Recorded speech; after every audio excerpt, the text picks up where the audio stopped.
ओम श्री परमात्मने नमः। ओम श्री गुरुभ्यो नमः। ओम श्री ऋषिभ्यो नमः।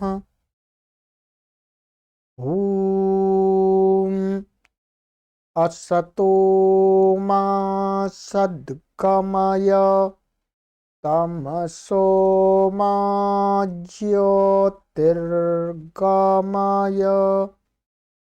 मृत्योर्मामृतंगमय। ओम शांति शांति शांति। सर्वेभ्यो नमः। सभी को सादर नमस्ते। देववाणी संस्कृतम यूट्यूब चैनल में कठोपनिषद की श्रृंखला में आप सभी का हार्दिक अभिनंदन है। मित्रों, कठोपनिषद की हमने 32 कक्षाएं पढ़ा दी हैं आपको। आज हमारी यह 33वीं कक्षा है। प्लेलिस्ट में कॉलम बना दिया है कठोपनिषद, उस पे आप क्रमानुसार कभी भी देख सकते हैं। 3 बल्ली हमने पूरी पढ़ ली है।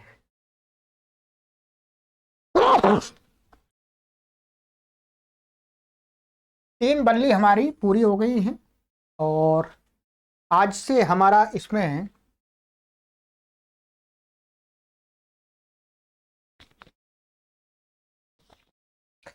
चौथी बल्ली आज से हमारी आरंभ हो रही है। ठीक है। गत कक्षा में मित्रों हमने यह तीसरी बल्ली का अंतिम श्लोक ये पढ़े थे 2, और इसमें कठोपनिषदकार ने यही बताया था कि इस नाचिकेत नाम का जो उपाख्यान है, आचार्य यम और नचिकेता संबंधी जो एक कथा बनाई है, उसको बार बार पढ़ना चाहिए, बार बार पढ़ना चाहिए। और पढ़ने से लाभ ये होगा कि हम जो हमारे जीवन का मुख्य लक्ष्य है वो याद आता रहेगा और हम उसको तरफ चलने के लिए प्रयत्न करते रहेंगे। इसलिए बार बार सुनना चाहिए और सुनने के बाद हम उस पर मार्ग पर चलेंगे तो फिर हम उस अंतिम जो हमारा अल्टीमेट गोल है उसको अचीव कर लेंगे। ये हो गया था। अब हमारी ये आरंभ हो रही है चतुर्थी बल्ली। ठीक है, चौथी बल्ली। इसमें बल्ली के क्रम से विभाग किए गए हैं। इस चौथी बल्ली में कठोपनिषदकार ने बताया कि जब तक ये जो मनुष्य प्राणी है बाह्य विषयों की तरफ भागता रहता है, तब तक इसको उस परम सत्ता की अनुभूति नहीं होती है।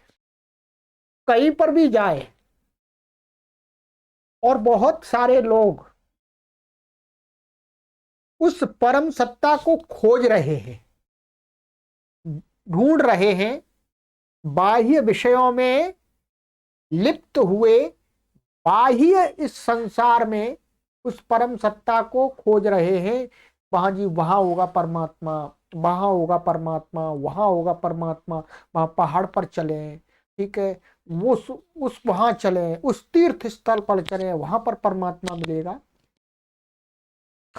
ऐसा संसार में जो लोग करते रहते हैं तो कहते हैं उन लोगों को कभी परमात्मा की अनुभूति नहीं होती। बाह्य इस संसार में उस परमात्मा को ढूंढने वाले लोग कभी भी उस परमात्मा की सत्ता की अनुभूति नहीं कर पाते। इस वल्ली में यही बताया जाएगा। और कठोपनिषदकार कहते हैं कि कोई बुद्धिमान व्यक्ति, धीर व्यक्ति, वो कहीं नहीं जाता, बस अपनी इंद्रियों को बाह्य विषयों से मोड़ देता है। किधर मोड़ता है? अपनी अंतरात्मा की तरफ। और जैसे ही वो बाह्य विषयों से अपनी इंद्रियों को मोड़ करके अंतरात्मा की तरफ स्थापित करता है, तो उसको, वो जहां है वही उसको एकदम परमात्मा, परम सत्ता की अनुभूति हो जाती है। और कहता अरे परमात्मा तो यही है मेरे पास में, परमात्मा तो, अरे यही था, मैं तो बाहर खोज रहा था, परमात्मा तो यहां है। ऐसा इसमें ये बताया जाएगा। पूरा सार मैंने बता दिया, आप पढ़ेंगे धीरे धीरे इसको, ठीक है।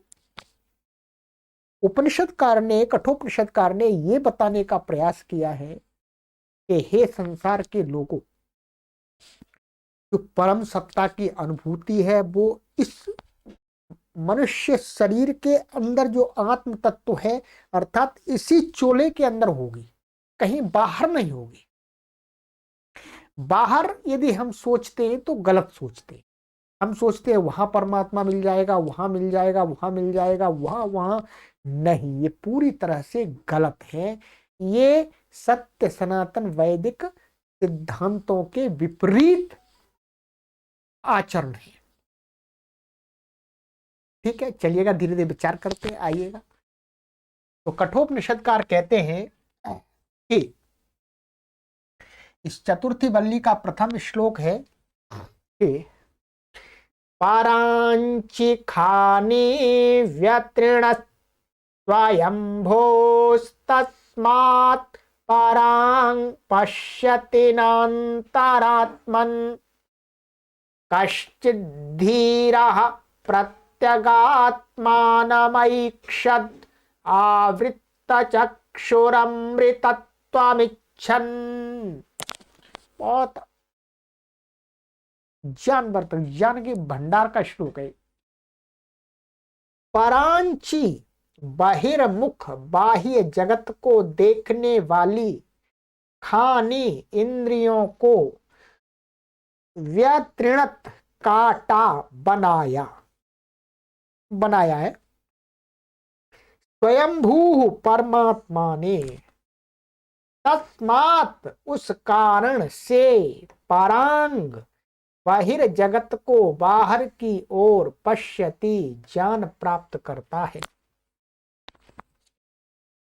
नहीं अंतरात्मन, अंदर की ओर आत्मा में, कश्चित, कोई, धीरः, धैर्य संपन्न ज्ञानी, प्रत्यग, अंदर की ओर, आत्मानम, आत्मा को, ऐक्षत, देखता है, आवृत्त चक्षु, चक्षु आदि इंद्रियों को बाह्य विषयों से लौटाने वाला, रोकने वाला, अमृतत्वम, अमरता, मोक्ष को इच्छन, चाहता हुआ। ये तो मैंने आपको शब्दार्थ बता दिया है। अब आप ये नहीं कह सकते कि मैं अपनी मनमर्जी से कोई बात बता रहा हूं। ये संस्कृत के श्लोक हैं, संस्कृत की भाषा का जो व्याकरण है उसके अनुसार इनका अर्थ निकलता है। ठीक है, यहां लिखा हुआ है। यहां पर कहा, कोई व्यक्ति कहता है भाई ये जो मेरी इंद्रियां ये बाहर की तरफ क्यों भागती हैं, विषयों की तरफ क्यों भागती हैं? तो ऋषि कहते हैं भाई देखो, जो परमात्मा ने इंद्रियां बनाई हैं, परमात्मा ने बनाई है, अर्थात हमारे कर्मों के फल के रूप में हमें इंद्रियां प्राप्त होती हैं आत्म तत्व को, और उसका माने कर्म फल को देने वाला हमने जो अंतिम निर्णायक जो माना है वो परम सत्ता को माना है। जन्म हमारे वश की बात नहीं है, जन्म किसी भी प्राणी के वश की बात नहीं है कि वो जो चाहे वही जन्म मिल जाए है। जन्म में कर्म फल व्यवस्था कार्य करती है। वो कर्म फल व्यवस्था का जो निर्णायक है, प्रबंधक है, उसको परम सत्ता माना गया है। तो जो कर्मों के अनुसार फल के रूप में हमें जो इंद्रियां प्राप्त होती हैं, तो उन इंद्रियों को यहां पर कह दिया कि वो परमात्मा ने बनाई है। परमात्मा की तरफ से हमको कर्म फल के रूप में मिली हैं। सभी प्राणियों को मिलती है, ठीक है, पशु पक्षियों को भी मिलती है, हम मनुष्यों को भी मिलती है, और सबकी इंद्रियों की शक्ति भिन्न भिन्न हुआ करती है। तो कहते हैं कि कोई ऐसा विचार करता है कि इंद्रियां बाहर के तरफ क्यों भागती हैं, ये शांत क्यों नहीं बैठती। तो यहां पर कहा कि परांच खानी व्यतृणत स्वयंभू। स्वयंभू माने स्वयं सत्तावान, जो परम सत्ता को ब्रह्म कहते हैं, परमात्मा कहते हैं, ईश्वर कहते हैं।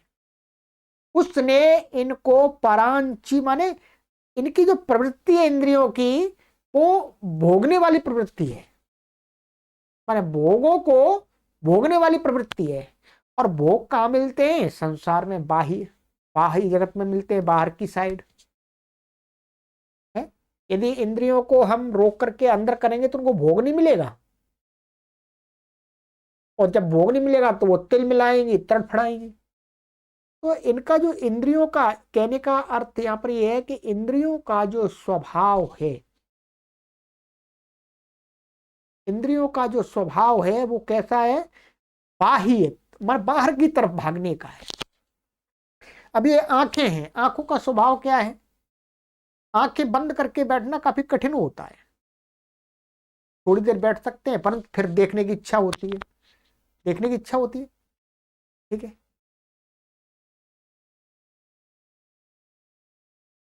ऐसे कान है, तो एकदम सुनसान को पसंद नहीं करते, उनको कुछ चाहिए।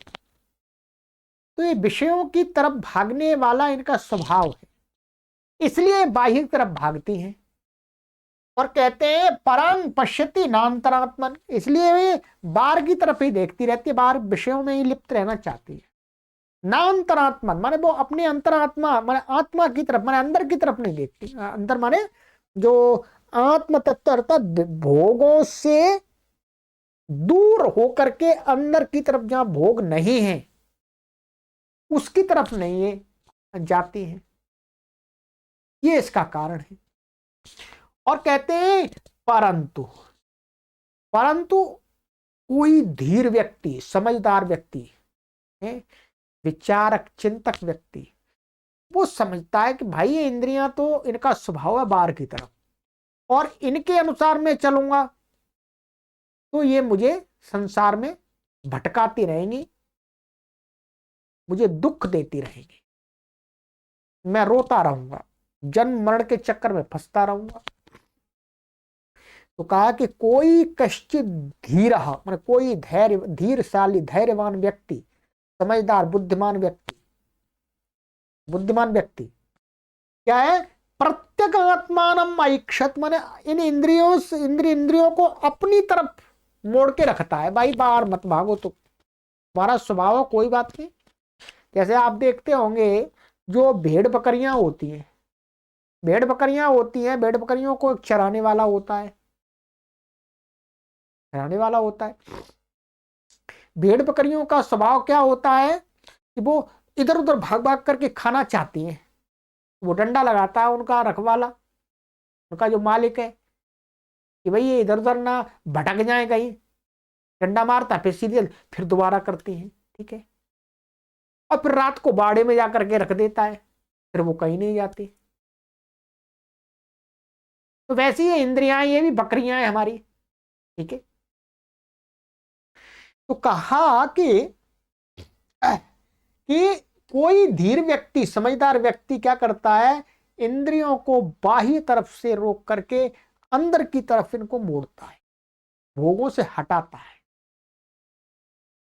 और कहा किस कैसा व्यक्ति है वो धीर? अमृतत्वम इच्छन माने अमृत तत्व, माने अमृत तत्व माने उस परम सत्ता, मोक्ष कह सकते हैं, मुक्ति को चाहने वाला व्यक्ति। हर कोई व्यक्ति नहीं, बुद्धिमान का व्यक्ति ये नहीं, चालाक व्यक्ति।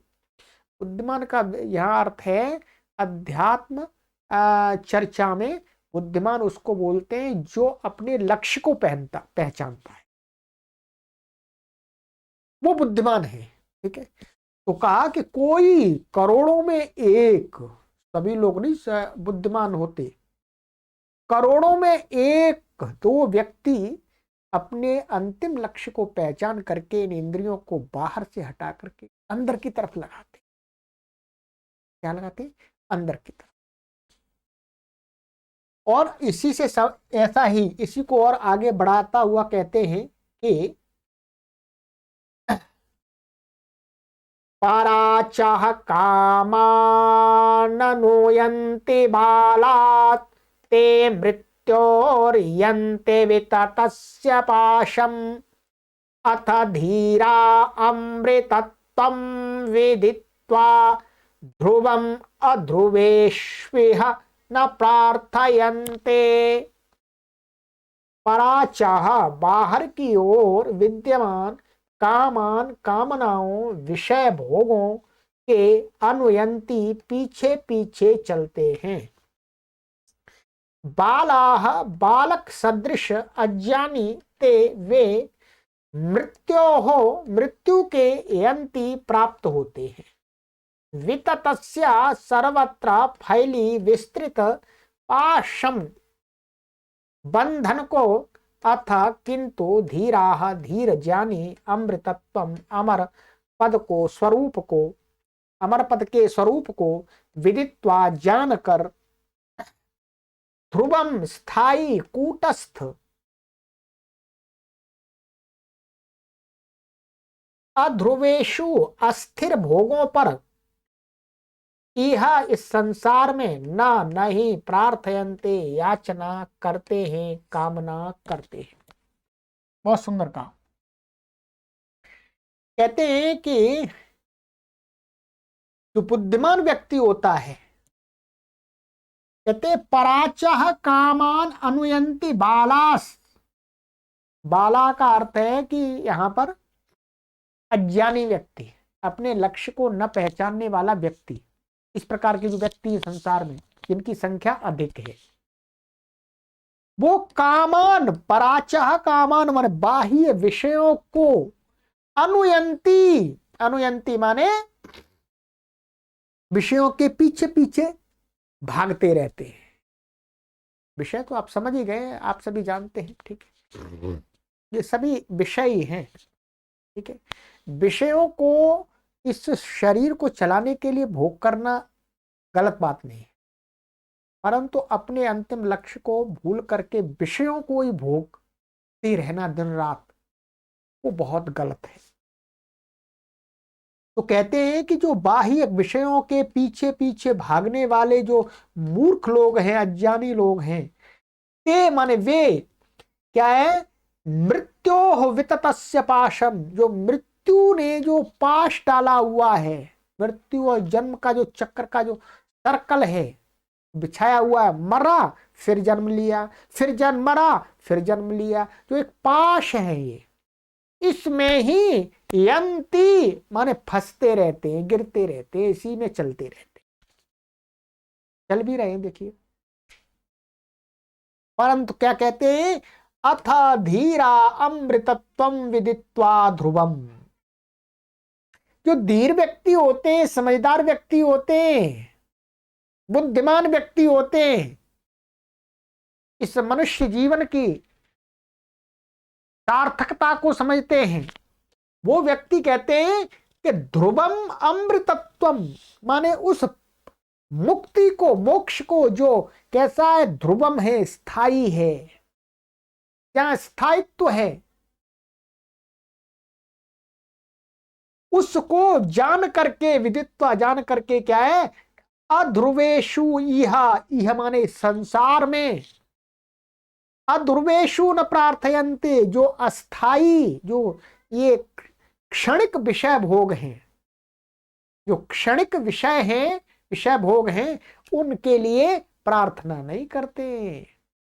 मित्रों, आज क्या करते हैं हम?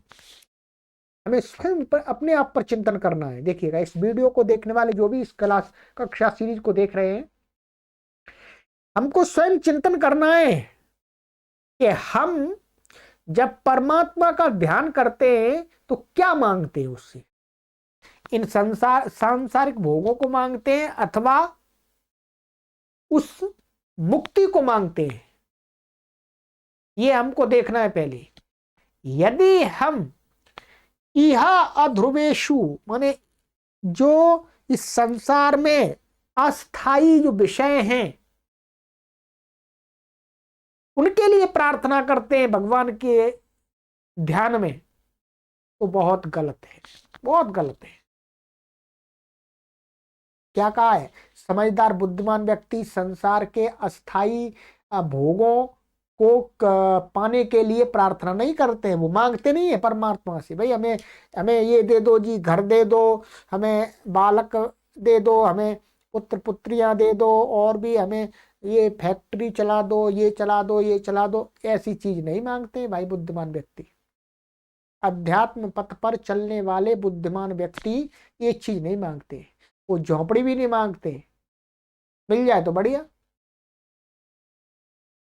पर झोपड़ी तो आजकल तो सबके पास में है ही। तो कहते हैं कि वो अमृत तत्व को जान लेते हैं कि भाई ये जो मुक्ति है, माने जो ईश्वर की सत्ता है, उसकी अनुभूति है, ये स्थायी है। इसको मैं एक बार प्राप्त कर लूंगा तो ये हमेशा रहेगी मेरे लिए। और विषय भोग क्या है? ये आप कितने भी विषयों को लाके रख दीजिएगा, आप एक दिन भोग लेंगे, 2 दिन भोग लेंगे, 4 दिन, 5 दिन, 1 साल, 2 साल, 5 साल, समाप्त होना है, समाप्त हो जाते हैं। ठीक है, तो इसलिए कहा कि जो अध्यात्म पथ पर चलने वाले बुद्धिमान लोग हैं, वो ये जो सांसारिक विषयों को नहीं मांगते भाई, परमात्मा से नहीं मांगते, तो अमृत तत्व को मांगते हैं, उसके लिए परिश्रम करते हैं, पुरुषार्थ करते हैं।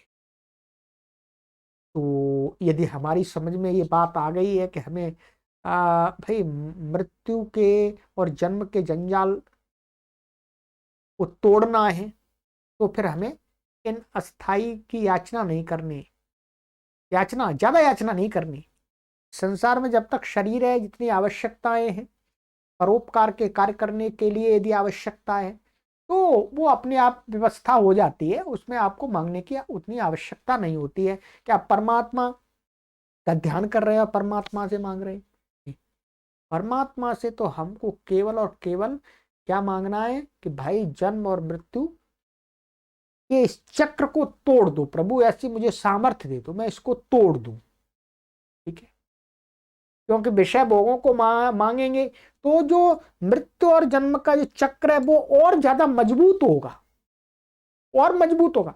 यदि हम विषयों को मांगते हैं परमात्मा से, अस्थाई वस्तुओं को मांगते हैं, तो ये जन्म और मृत्यु का जो सर्कल है वो और टाइट हो जाएगा। अवश्य जन्म मिलेगा, फिर अवश्य मृत्यु होगी, फिर अवश्य जन्म मिलेगा, फिर अवश्य मृत्यु होगी, ये चलता ही रहेगा। परंतु इनको मांगने से बचेंगे, उस अमृत तत्व के लिए पुरुषार्थ करेंगे, तो वो जन्म और मृत्यु का जो चक्र है वो ढीला होगा, टूटेगा। ठीक है, तो ये 2 श्लोकों में जो कठोपनिषदकार ने यही कहा कि भाई जो बुद्धिमान व्यक्ति है उसको यही करना चाहिए, भोगों से दूर रहना चाहिए, और अपनी जो इंद्रियां हैं बाह्य विषयों की तरफ अधिक ना फैला करके अंतरात्मा की तरफ अर्थात ध्यान चिंतन में लगाना चाहिए, तो संयम बरतना चाहिए, ये सीखना चाहिए। चलिएगा, तो अब आगे की कक्षा में हम तीसरे श्लोक को पढ़ेंगे। ये न रूपम रसम गंधम शब्दान स्पर्शांश्च मैथुनान एते नैव विजानाति किमत्र परिशिष्यते एतत् वै तत्। अरे परमात्मा तो यही है, मैं तो बाहर ढूंढ रहा था। चलिए आगे चर्चा करेंगे। चलिए, आप सभी पुण्य आत्माओं को सादर नमस्ते। ओम।